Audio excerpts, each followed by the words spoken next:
सब उम्मीद करती हूँ आप सब खैरियत से होंगे। जैसे कि मैंने आपको बताया था अपनी पिछले वीडियो में, जिसमें मैंने एएफएनएस के रूल्स सारे बताए थे, ये कौन-सा टेस्ट कैसे होगा, कौन-कौन सा मेडिकल और इंटरव्यू कैसे होंगे। वो उस वीडियो में मैंने आपको बताया था कि मैं आपके लिए एएफएनएस के लिए कंप्लीट तैयारी के लिए हर वीडियो अपलोड करूँगी, एकेडमिक टेस्ट के लिए भी और इंटेलिजेंस टेस्ट के लिए भी। आपने बस मेरे चैनल को सब्सक्राइब करना है ताकि हर आने वाली वीडियो आप तक पहुँच जाए। तो मेरी फर्स्ट वीडियो जो है वो मैं बना रही हूँ प्रीपोज़िशंस के ऊपर। जैसे कि मैंने देखा है कि एएफएनएस के टेस्ट में भी जो इंग्लिश पोर्शन होता है उसमें जो मोस्टली एमसीक्यूज़ आते हैं वो प्रीपोज़िशंस आती हैं। बाकी जैसे कि डायरेक्ट, इनडायरेक्ट, एक्टिव, पैसिव, इस तरह की चीज़ें बहुत कम आती हैं, रेयर आती हैं, लेकिन जो प्रीपोज़िशंस हैं वो हर इदारे के हर टेस्ट में ज़रूर आती हैं। तो आपने इसके कुछ रूल्स मैं साथ बताऊँगी, वो आपने अपने दिमाग में रखने हैं, उनको याद करना है, उनको नोट डाउन कर लें ताकि आपके लिए ईज़ी हो जाए। So let's start the video. हमारा जो पहला क्वेश्चन है वो है, do you take pride dash your appearance. यहाँ पर जो है वो इन आएगा, एट आएगा, अबाउट आएगा या ऑफ आएगा। तो जो करेक्ट ऑप्शन है वो है, do you take pride in your appearance. इसकी एक्सप्लेनेशन ये है, इन कहाँ कहाँ यूज़ होता है। In use to show that something is inside something else, or someone or something is available. For example, is Sara in। इस example में हम क्या कह रहे हैं, is Sara in, यानी in यहाँ सारा के साथ लग रहे हैं क्योंकि someone और something is available ये बताने के लिए। यहाँ पर हम कह सकते हैं, और something is coming into something, यानी कोई चीज़ किसी चीज़ के अंदर से आ रही है। Like the rain is coming in through the window, यानी द रेन कहाँ से आ रही है, विंडो के अंदर से आ रही है। तो the rain is coming in लगेगा, ऑन या एट या कुछ नहीं। The rain is coming in through the window. तो करेक्ट ऑप्शन है हमारे पास, do you take pride in your appearance. Second question है, Ali is always dash time. Ali is always in time, on time, over time, at time. यहाँ पर क्या लगेगा, तो इसकी एक्सप्लेनेशन है, ऑन हमें क्या बताता है, on tells us when something is attached to और टचिंग अ सरफेस, यानी जब कोई चीज़ किसी चीज़ के साथ अटैच हो या किसी सरफेस को छू रही हो तो उसको तब हम ऑन लगाते हैं। जैसे कि गिवन एग्जांपल में, on is touching the surface of time, तो यहाँ पर ऑन लगेगा। Ali is always on time, यानी ऑन यहाँ पर क्या टच कर रहा है, सरफेस ऑफ टाइम को। थर्ड क्वेश्चन है हमारे पास, the horses ran dash the garden. The horses ran over the garden, up the garden, through the garden या ऑन टू द गार्डन।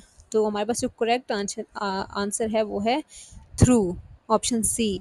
इसकी एक्सप्लेनेशन ये होगी हमारे पास, थ्रू कब यूज़ होता है, through is use as a preposition when it is followed by a noun. यहाँ पर जो थ्रू है वो क्या शो कर रहा है, through shows moving from one end to another. जब आप किसी एक एंड से दूसरे एंड की तरफ जा रहे होते हैं तो थ्रू का यूज़ होता है, यानी जब आप किसी टनल के अंदर एक एंड से दूसरे एंड की तरफ जा रहे होते हैं तो आप थ्रू का यूज़ करते हैं।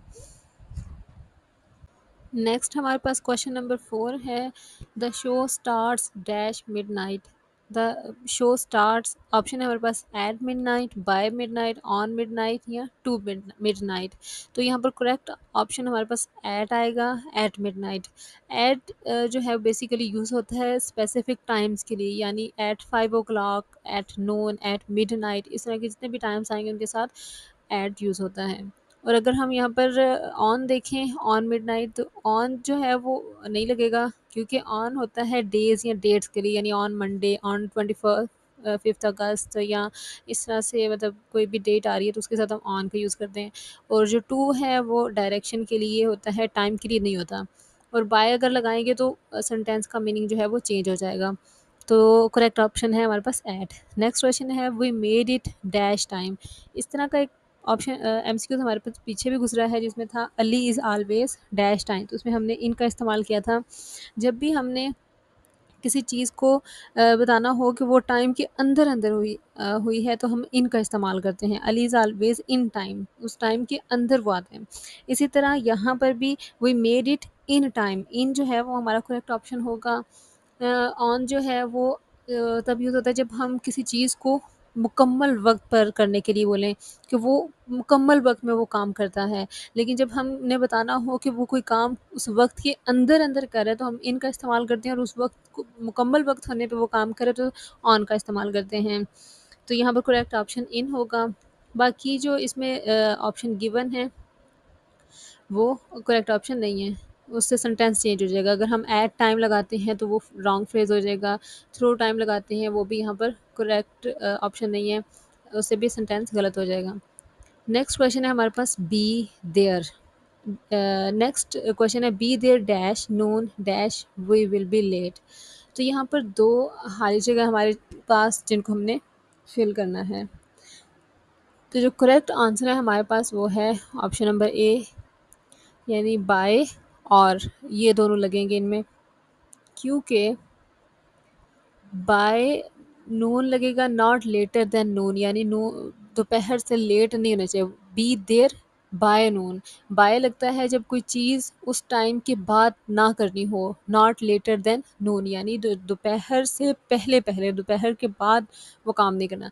तो वो उसको कह रहे हैं be there at by noon, ठीक है, दोपहर तक वहाँ पर पहुँचना है। Dash we will be late.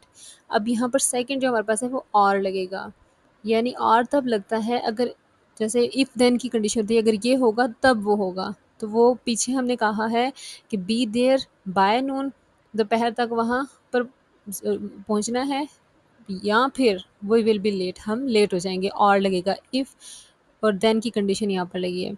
तो जो करेक्ट ऑप्शन है हमारे पास वो ए है। नेक्स्ट जो क्वेश्चन है वो है there is also Christmas dash her mum's birthday dash Saturday. दो हमारे पास ब्लैंक्स हैं जिनको हमने पुर करना है।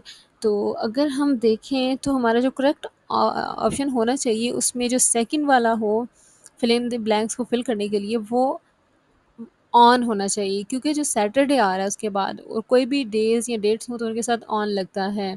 तो हमने अपने ऑप्शंस को देखना है कि किस में ऑन आ रहा है। यहाँ पर ऑप्शन फर्स्ट में भी आ रहा है और ऑप्शन नंबर सी में भी आ रहा है, ए और सी दोनों में आ रहा है। तो अब हमने देखना है हमें फर्स्ट पर चाहिए ऑन या सेकंड पर चाहिए। तो सेकंड जो ब्लैंक है उसको फिल करने के लिए हमें ऑन चाहिए, तो option number A correct answer होगा। और फर्स्ट वाले में एंड का इस्तेमाल क्यों हो रहा है, क्योंकि ये दो सेंटेंसेस हैं। There is also Christmas, Christmas भी है, ये कंप्लीट सेंटेंस है। नेक्स्ट सेंटेंस है हर बर्थडे ऑन सैटरडे। तो जो जब दो सेंटेंस को आपस में मिलाना हो तो हम एंड का इस्तेमाल करते हैं, तो यहाँ पर एंड यूज़ होगा। नेक्स्ट जो हमारे पास ऑप्शन है वो है there is a cat dash the tree along dash the dog. Option हमारे पास जो गिवन है वो है ऑप्शन नंबर ए है इन बाय, बी है एट ओवर, सी है अंडर विद, डी है इनसाइड इन।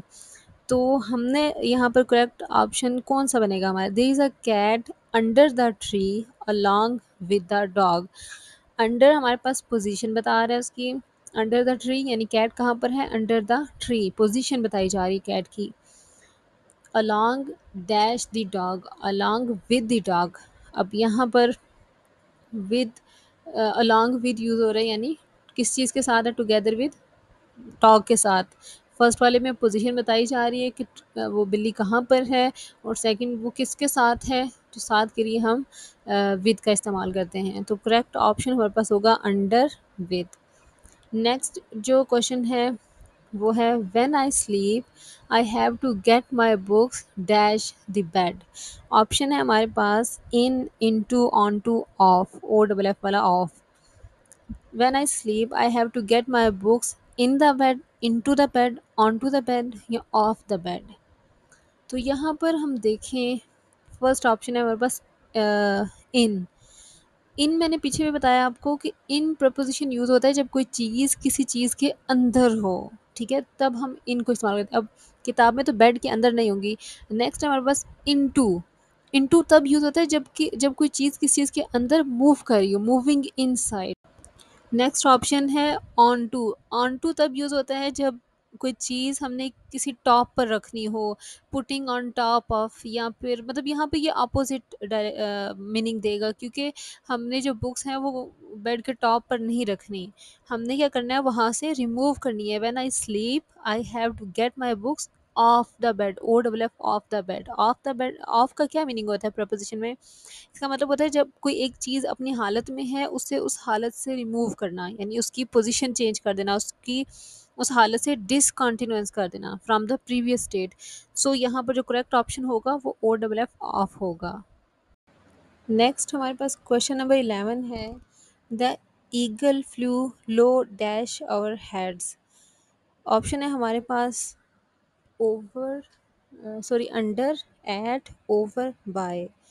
तो यहाँ पर हमने देखना है करेक्ट ऑप्शन हमारे पास कौन सा बन रहा है। The eagle flew low under और हेड्स, एट और हेड्स, ओवर और हेड्स या बाय और हेड्स।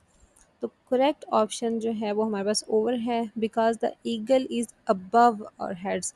ओवर यानी जो चीज़ हमारे हमसे ऊपर हो तो उसको हम अबव या ओवर कहते हैं। तो यहाँ पर करेक्ट ऑप्शन होगा ओवर। अंडर जो है उसका मतलब होता है कोई चीज़ नीचे है, बिलो अस। तो ईगल तो नीचे नहीं हो सकती। इसके बाद एट यूज़ होता है लोकेशंस के लिए, पोजीशंस के लिए, जो कि यहाँ पर सूटेबल नहीं है। आप पोजीशन बताते हो एट स्कूल, एट कैफ़े, इस तरह से, तो यहाँ पर सूटेबल नहीं है। बाय जो है वो भी कोई चीज़ नज़दीक हो या आपके इर्द गिर्द हो, बिसाइड या इस तरह से, अबव के लिए यूज़ नहीं होगा। नेक्स्ट हमारे पास जो क्वेश्चन है वो question number 12, I have not seen dash last month. अब यहाँ पर हमने देखना है हमारे पास कौन कौन से ऑप्शंस हैं। ऑप्शन नंबर ए है फार, बी है फ्रॉम, सी है सिंस और डी है ऑन। तो for last month, from last month, since last month या ऑन लास्ट मंथ। तो करेक्ट ऑप्शन है बस सिंस लास्ट मंथ।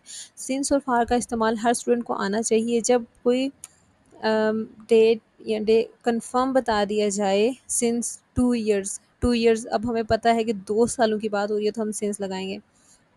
या इस तरह से लास्ट मंथ, अब हमें पता है कि इस टाइम कौन सा मंथ जा रहा है और लास्ट मंथ कौन सा होगा, तो इस तरह से सिंस लगेगा। लेकिन अगर कोई बात पास्ट की कर रहे हों लेकिन हम टाइम मेंशन ना करें तो उसमें फार का इस्तेमाल होता है। लेकिन यहाँ पर हम मेंशन करें कि लास्ट मंथ ये हुआ था, तो लास्ट मंथ का हमें पता है क्योंकि हमें इस मंथ का पता है कौन सा जा रहा है। जैसे ये अगस्त है तो पिछला कौन सा होगा, जुलाई। तो इसलिए सिंस का इस्तेमाल हो रहा है, अदरवाइज फार का इस्तेमाल होना था। और जो फ्रॉम है वो वैसे भी हम यूज़ करते हैं जब हम बताते हैं कि फ्रॉम मंडे टू फ्राइडे, इस तरह से हमने कोई चीज़ बतानी हो। यहाँ पर वो सीन नहीं है। इसके अलावा ऑन जो है वो भी डेज़ और डेट्स के लिए यूज़ होता है, ऑन मंडे या ऑन 25 अगस्त, इस तरह से करके। आगे नेक्स्ट ऑप्शन है हमारे पास, क्वेश्चन है question number 13, I stood dash her in the lane. तो I stood next to her, over her, below her, by हर।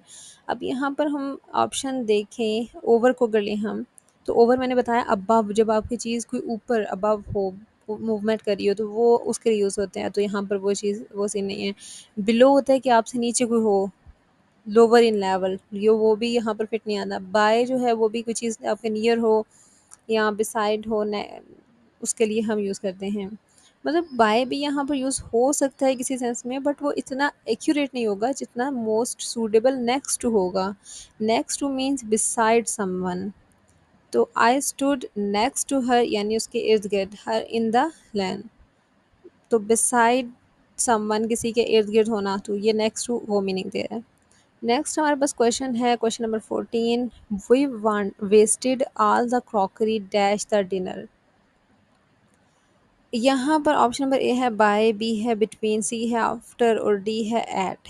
तो करेक्ट ऑप्शन हमारे पास होगा वो एट द डिनर होगा, क्योंकि एट हमारा जो है वो यूज़ होता है इवेंट्स के लिए, ओकेजन्स के लिए, लोकेशंस के लिए। इस तरह से at dinner, at the party, at the school, at the cafe, इस तरह की चीज़ों के लिए एट यूज़ होता है, लोकेशन पोजीशन के लिए। बाय यूज़ होता है जब कोई चीज़ आपके नियर हो या फिर आपके नेक्स्ट टू हो, तब हम यूज़ करते हैं। यहाँ पर सूटेबल नहीं है। बिटवीन जो ऑप्शन है वो भी यूज़ होता है जब दो लोगों के दरमियान हम डिस्कस कर रहे हों। Use for two things, two peoples, यानी बिटवीन, जैसा कि between you and me, between he and she, इस तरह से यहाँ पर फिट नहीं आता। आफ्टर होता है कुछ चीज़ मीन्स लेटर देन, बाद में हो रही हो, ठीक है, वो भी यहाँ पर सूटेबल नहीं है। तो जो सूटेबल ऑप्शन है वो एट द डिनर है। नेक्स्ट जो हमारे पास क्वेश्चन है क्वेश्चन नंबर 15, उसमें है come dash the classroom with me. Option number A on, option number B on to, option number C over, option number D in to. तो correct option है in to. ठीक है, क्योंकि मैंने आपको बताया था इनटू यूज़ होता है जब कोई चीज़ किसी चीज़ के अंदर हो और मूवमेंट कर रही हो। जैसे इनटू में आप बता रहे हैं कि come into the classroom with me, classroom के अंदर आप मूवमेंट करते हुए जा रहे हो। ठीक है, अगर कोई क्लासरूम के अंदर टेबल जो है वो उसको हम बोलेंगे कि वो वहाँ पर साइलेंट है, मूव नहीं कर रहा, तो उसके लिए इन इस्तेमाल करेंगे। ठीक है, लेकिन क्लासरूम के अंदर आप चल के जा रहे हैं, मूवमेंट करके जा रहे हैं, तो उसमें इनटू यूज़ होगा। ऑन यूज़ होता है किसी सरफेस, कोई चीज़ किसी सरफेस के ऊपर पड़ी हुई है, या फिर ऑन यूज़ होता है डेज और डेट्स के लिए। ठीक है, तो वो भी यहाँ पर सूटेबल नहीं है। ऑन टू जो है वो बताता है किसी सरफेस के ऊपर मूवमेंट का होना। On to the stage, but a classroom is not a surface, classroom surface नहीं है। क्लासरूम अगर यहाँ पर होता कि कम डैश, अगर आप स्टेज की तरफ जा रहे हैं तो ऑन टू द स्टेज होना था। ठीक है, लेकिन यहाँ पर आप क्लासरूम के अंदर जा रहे हैं तो इन टू लगेगा। ओवर का मतलब होता है अबाव होना, तो वो भी यहाँ पर सूटेबल नहीं है। तो करेक्ट ऑप्शन हमारे पास होगा in to, come in to the classroom with me. Next question है हमारे पास, question number 16। Frederick is dying, I am afraid he is dash his legs. यहाँ पर ऑप्शन है बस इन, एट, ओवर, ऑन। तो यहाँ पर जो करेक्ट ऑप्शन होगा वो होगा on, on his leg. I am afraid he is on his leg, क्योंकि ऑन हिज लेग का मतलब होता है कि वो he is still able to stand और सर्वाइव। लेकिन यहाँ पर जो है वो ये चीज़ इंडिकेट की जा रही है ही इज़ बेयरली सर्वाइविंग, यानी बड़ी मुश्किल से मतलब खड़ा है अपनी टांगों पर। इवन दो कि he is dying, but still जो है वो बहुत मुश्किल से अपनी टांगों पर खड़ा है। तो अगर हम इन देखें इस प्रपोजिशन में इन हिज लेग्स, तो ये इंग्लिश में कोई सेंटेंस नहीं बना रहा है। I am afraid he is in his leg, तो ये कोई सेंटेंस नहीं बन रहा। एट जो है वो पोजीशन के लिए यूज़ होता है, यहाँ पर कोई ऐसी पोजीशन नहीं है। और ओवर जो है वो मैंने पहले बताया, ओवर जब कोई चीज़ किसी चीज़ के ऊपर हो, अबव हो, तो उसके लिए यूज़ होता है। तो यहाँ पर भी वो सिनेरियो नहीं है। तो correct option is he is on his legs. Next option है हमारे पास, आई वॉज, नेक्स्ट क्वेश्चन है, I was dash a bad temper so I fought with my friend. I was in a bad temper, I was on a bad temper, I was at a bad temper, I was with a bad temper। तो correct option है हमारे पास in, option A इन।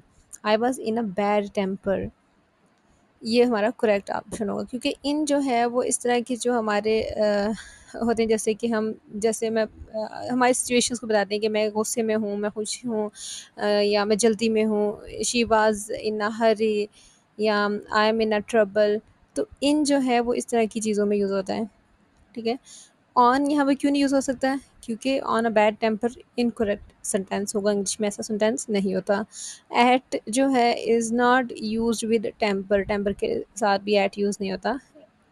उसके बाद with जो है वो इस सेंस में यूज़ हो सकता है, we can say that he is angry with someone. अगर हम एंग्री को किसी और के साथ मिलाना चाह रहे, एंग्री विद समवन, तो यहाँ पर विद का इस्तेमाल हो सकता था, बट आई वाज विद नहीं आ सकता, I was in a bad temper. Next जो क्वेश्चन है, क्वेश्चन नंबर 19, उसमें है there is some dispute dash the shop. There is some dispute among the shop, in the shop, about the shop, या over the shop. तो correct option है हमारे पास over the shop. इसका मतलब है कि मतलब कोई किसी चीज़ के बारे में आर्ग्यूमेंट हो रहा है, तो डिस्प्यूट मोस्ट वही होता है, झगड़ा हो रहा है। तो ओवर द शॉप आएगा यहाँ पर, it means argument about something. जैसे for example there is a dispute over land ownership, तो ऑनरशिप के ऊपर जो है वो डिस्प्यूट हो रहा था। यहाँ पर अमंग क्यों नहीं आ रहा, अमंग द शॉप, क्योंकि अमंग लोगों के लिए यूज़ होता है, जैसे अमंग फ्रेंड्स या अमंग पीपल। तो यहाँ पर वो लोगों का नहीं जिक्र हो रहा, करेक्ट नहीं हो रहा। इन जो है वो अगर होता कि हम शॉप के अंदर की बात कर रहे थे, इनसाइड द शॉप, तो इन यूज़ हो सकता था, जैसे कि डिस्प्यूट इन द शॉप। तो इसका मतलब होगा कि शॉप के इनसाइड, यानी उस शॉप के टोटली अंदर, तो यहाँ पर अंदर की बात नहीं हो रही। ठीक है, नेक्स्ट जो ऑप्शन डी है वो है अबाउट।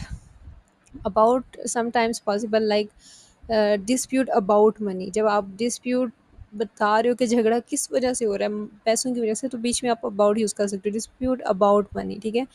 लेकिन जो स्टैंडर्ड हम देखें यहाँ पर प्रपोजिशन यूज़ हो रही है वो होगी dispute over the shop. Correct answer is dispute over the shop, ठीक है। क्वेश्चन नंबर 19 है I am bit weak dash geography but I am trying hard.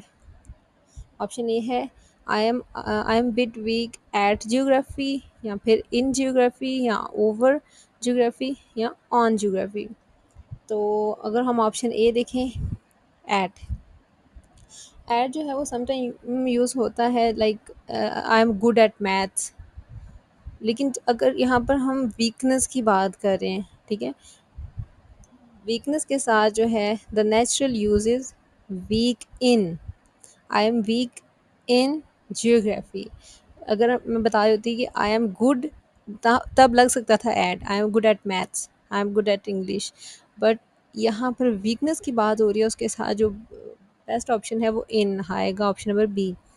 Over again जो है वो अबव के लिए यूज़ होता है कि चीज़ अबव है तो उसके लिए यूज़ होगा। और ऑन जो है वो किसी सरफेस को टच करिए या कोई डेट्स और डेज की बात हो रही है, तब यहाँ पर इसका यूज़ नहीं होगा।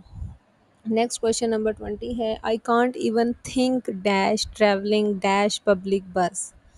ऑप्शन नंबर ए है हमारे पास ऑफ बाय, बी है off O double F to, off to, C है बाय इन, डी है off to. I can't even think of travelling by public बस।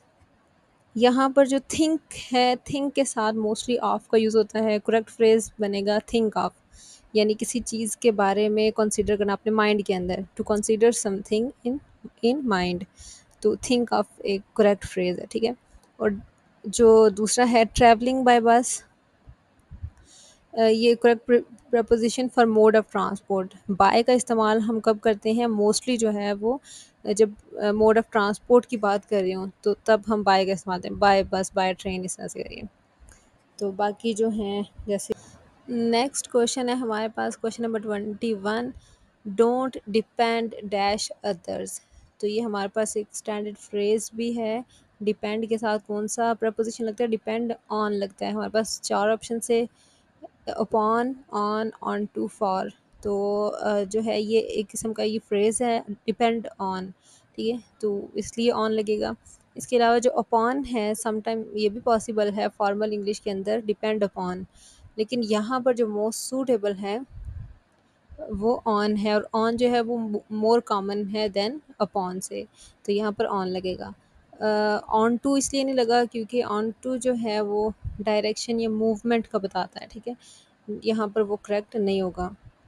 और फॉर जो है वो भी गलत हो जाएगा क्योंकि हम नहीं कह सकते depend for, don't depend for others, तो ये भी करेक्ट ऑप्शन नहीं होगा। तो डोंट डिपेंड ऑन अदर्स, ठीक है। यहाँ पर ऑन और अपॉन दोनों ठीक हो सकते हैं, लेकिन ऑन जो है वो मोस्टली यूज़ होता है, प्रेफरेबल है अपॉन से। नेक्स्ट क्वेश्चन है question number 22, he would surely tide dash the crisis. He would surely tide against the crisis, at the crisis, over the crisis, या अमंग द क्राइसिस। तो यहाँ पर जो करेक्ट आंसर है वो ओवर है, क्योंकि टाइड के साथ over as a phrase use होता है। इसका मतलब होता है टू सर्वाइव और ओवरकम द डिफ़िकल्टी, यानी आपके ऊपर कोई मुश्किल आई, आप उसको ओवरकम कर रहे हो, टाइड ओवर, ठीक है, यानी सर्वाइव करना या डिफ़िकल्टी को ओवरकम करना, टाइड ओवर, इसको माइंड में रखना है। जैसे थिंक ऑफ हमने पढ़ा, डिपेंड ऑन पढ़ा, ये सारे फ्रेजेस थे। इसी तरह टाइड ओवर, अगेंस्ट जो है वो भी इनकरेक्ट है, टाइड के साथ टाइड अगेंस्ट नहीं आ सकता। एट भी यहाँ पर मिसफिट है। अमंग जो है वो भी गलत हो जाएगा क्योंकि उसका मतलब होता है बिटवीन पीपल और थिंग्स, तो यहाँ पर अमंग भी नहीं हो सकता। नेक्स्ट जो हमारा क्वेश्चन है क्वेश्चन नंबर 23, इसमें है he was unfit dash the job as he was lacking dash communication. He was unfit for the job as he was lacking in communication. तो ऑप्शन नंबर ए हमारे पास जो है वो करेक्ट ऑप्शन है। Unfit for something तो for लगेगा, और लैकिंग इन समथिंग यानी किसी चीज़ में कमी है तो वो इन लगेगा। बाकी जो सारे हैं वो, जैसे ऑप्शन नंबर 2 है वो ऑप्शन नंबर बी में है टू और on, he was unfit to the job, ये नहीं हो सकता। And he was lacking on communication, on communication ये भी गलत हो जाएगा। ऑप्शन नंबर सी भी इनकरेक्ट है और डी तो टोटली रॉन्ग है, अमांग और अंडर। अंडर तो किसी चीज़ के नीचे किसी को बताना हो तो तब अंडर यूज होता है। करेक्ट ऑप्शन ए है। नेक्स्ट ऑप्शन है, क्वेश्चन है he had longing dash a dessert so we went out. He had longing for a dessert so we went out. Longing के साथ फार लगता है, ये चीज़ याद रखनी है। लॉन्गिंग फार जो है इसका मतलब होता है जब आप किसी चीज़ के लिए स्ट्रॉन्ग डिज़ायर करते हैं, आपको बहुत शिद्दत से वो चीज़ चाहिए, ठीक है। लॉन्गिंग फार आप एक फ्रेज़ यूज़ करते हो तो यहाँ पर फार लगेगा। अबाउट अगर लगाएंगे लॉन्गिंग फार तो इनकरेक्ट हो जाएगा, और अगर हम टू लगाएंगे तो वो भी पॉसिबल नहीं है, मतलब गलत हो जाएगा। इन तो टोटली रॉन्ग हो जाएगा। तो he had longing for a dessert so we went out. Next ये हमारे हो गए क्वेश्चन नंबर 24 तक को हो गया है। नेक्स्ट है 25। तो 25 है he was roaming dash the garden. Option number A है ऑन, बी है इन, ऑप्शन नंबर सी है एट और डी है अंडर। तो डी तो गलत हो गया क्योंकि अंडर का मतलब होता है नीचे किसी चीज़ के, तो गार्डन के नीचे तो आप नहीं जो है वो चल सकते। इसके अलावा ऑप्शन ए हम देखें ऑन, तो ऑन भी जो है वो आप कोई चीज़ ऊंची पड़ी हुई है और उसके ऊपर कोई चीज़ रखी हुई है तो उसके लिए यूज़ होता है ऑन टॉप ऑफ। तो यहाँ पर वो भी गलत हो जाएगा। सी ऑप्शन है एट यूज़ होता है इवेंट्स के लिए, लोकेशन बताने के लिए, ठीक है। तो एट स्कूल जैसे होता है, यहाँ पर लोकेशन नहीं बताई जा रही। तो करेक्ट ऑप्शन है in, he was roaming in the garden. ये भी एक फ्रेज है रोमिंग इन, ये चीज़ याद रखनी है। नेक्स्ट क्वेश्चन है question number 26। Life promises a lot dash pressure. तो अलॉट के साथ मोस्टली जो यूज़ होता है वो कौन सा यूज़ होता है? A lot of player. यहाँ पर जो फार है ऑप्शन बी वो करेक्ट नहीं हो सकता, अलॉट फार नहीं हो सकता। About, a lot about means information not player, यहाँ पर आगे प्लेयर आ रहा है तो अलॉट अबाउट जो होता है वो इंफॉर्मेशन के लिए हम यूज़ करते हैं। और अगर ऑप्शन डी देखें मोर, तो life promises a lot more player, मतलब इन ग्रामेटिकली रॉन्ग हो जाता है। अलॉट यानी बहुत ज़्यादा और मोर भी ज़्यादा होता है तो वो गलत हो जाएगा। तो करेक्ट ऑप्शन है हमारे पास A, a lot of player. Question number 27 है he knows German and Italian dash Chinese. Option A है बिसाइड, बी है बिसाइड्स, सी है बाय, डी है except. He knows German and Italian, तो करेक्ट करेक्ट ऑप्शन हमारे पास है besides, option B. यानी बिसाइड्स का मतलब होता है इन एडिशन टू, उसको जर्मन और इटालियन आती है इन एडिशन टू चाइनीज़। तो अगर सिर्फ बिसाइड लगाएं तो उसका मतलब होता है नेक्स्ट टू। बिसाइड का मतलब होता है नेक्स्ट टू, तो वो यहाँ पर नहीं ग्रामेटिकली रॉन्ग है। इसके बाद बाय जो है वो भी यहाँ पर नहीं आ सकता क्योंकि बाय प्रपोजिशन का जो यूज़ है वो और है। एक्सेप्ट जो है वो यहाँ पर अपोजिट मीनिंग दे रहा है क्योंकि हमें चाहिए इन एडिशन टू, उसको ये दो आती हैं languages, in addition to Chinese भी आती है उसको, लेकिन एक्सेप्ट हम लगा देंगे तो उसका अपोजिट मीनिंग हो जाएगा, उसको चाइनीज़ नहीं आती और जर्मन इटालियन आती है तो यहाँ पर वो एक्सेप्ट अपोजिट मीनिंग हो जाएगा। क्वेश्चन नंबर 28 है Taylor was pleased dash my work. Taylor was pleased at my work, for my work, over my work, with my work. तो करेक्ट फ्रेज़ है ये प्लीज्ड विद जो है वो करेक्ट फ्रेज़ है हमारे पास। इसको भी आपने याद रखना है, जैसे पीछे मैंने फ्रेजेस बताए हैं थिंक ऑफ, डिपेंड ऑन, इसी तरह प्लीज्ड विद जो है ये भी फ्रेज़ है। एट जो है वो इस्तेमाल होता है आप बताते हो लोकेशंस वगैरह के लिए, तो यहाँ पर लोकेशन नहीं बताई जा रही। फार का इस्तेमाल और है, ओवर अबव के लिए यूज़ होता है किसी चीज़ के ऊपर के लिए। तो Taylor was pleased with my work, तो ऑप्शन डी करेक्ट ऑप्शन होगा हमारे पास। नेक्स्ट जो ऑप्शन है क्वेश्चन है वो है we have been living in the house dash 1997। मैंने बताया था कि सिंस और फार का इस्तेमाल, फार तब लगाना है जब आपको ना पता हो किस साल की किस सन की बात हो रही है। लेकिन जैसे अगर होता we have been living in the house dash 2 years, अब हमें नहीं पता वो 2 साल कौन से थे, ठीक है। तो यहाँ पर लेकिन बात हो रही है वी हैव